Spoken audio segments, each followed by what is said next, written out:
ध्यान दें, श्री पंडुका सरकार दरबार में सभी भक्तजनों को एक पुनः सूचना है कि जो पंडुकर धाम की जो प्रकर के व्यवस्था में लगे हुए जो कार्यकर्ता हैं, एक तो ट्रस्ट के कर्मचारीगण और स्वयं यहाँ पर समय देकर कुछ भक्त हैं जो सेवा करते हैं। इन भक्तों को आप कभी हवन के नाम पे पैसे डलवा देते हैं, तो कभी आप भंडारे के नाम पर डलवा देते हैं, तो कभी मोबाइल के नाम पर, कभी मोबाइल रिचार्ज के नाम पर, तो कभी कि आपसे कोई गिफ्ट के नाम पर।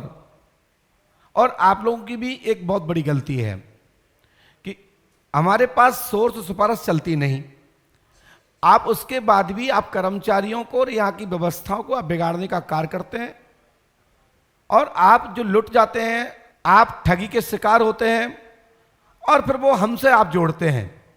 तो मुझे एक बड़ा कष्ट होता है कि जब पंडुकर धाम में स्वतः कार्यालय खुले हैं, हमारा सीधा आपका संवाद रहता है अर्जी के दस्तखत के दौरान, तब तो आप मुंह खोलते नहीं। जब आप लुट पिट जाते हैं, जब आप ठगी के शिकार हो जाते हैं, अपने आप को ठगी महसूस करते हैं कि हम ठग चुके हैं, तब आप शिकायत करते हैं। मैं आपका सहयोग करूंगा, आप आए, अपना बैंक स्टेटमेंट लेके आए, आप अपना कैसे आपने किस खाते में पैसे डालें वो आप लेके आए। मैं आपको अपने ट्रस्ट का कवर लेटर लगा करके आपका सहयोग करूंगा, लेकिन आपको स्वयं ही एफआईआर करानी होगी, मदद मैं आपकी करूंगा। पंडुकर धाम में कोई भी हमारा परमानेंट कार्य सेवक नहीं है, ना कार्यकर्ता है, और ना कोई ऐसा पदाधिकारी है कि जो हमसे पीछे से कोई धनराशि लेता हो और फिर वो ट्रस्ट में डालता हो। हमारा व्यक्तिगत ट्रस्ट का जो खाता है वो जन्म शक्ति पुंज बराह मानव कल्याण संस्थान चैरिटेबल ट्रस्ट है, जो आपकी स्क्रीन पर चल रहा है।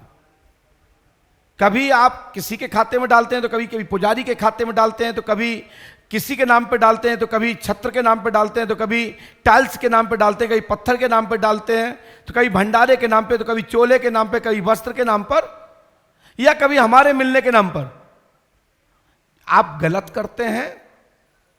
यहां कार्यालय में ही राशि जमा करें, किसी भी व्यक्ति को राशि देने की आवश्यकता नहीं है, और देते भी हैं तो आप दीजिए, स्वतंत्र हैं, लेकिन हमारे पास शिकायत ना करें। धन्यवाद।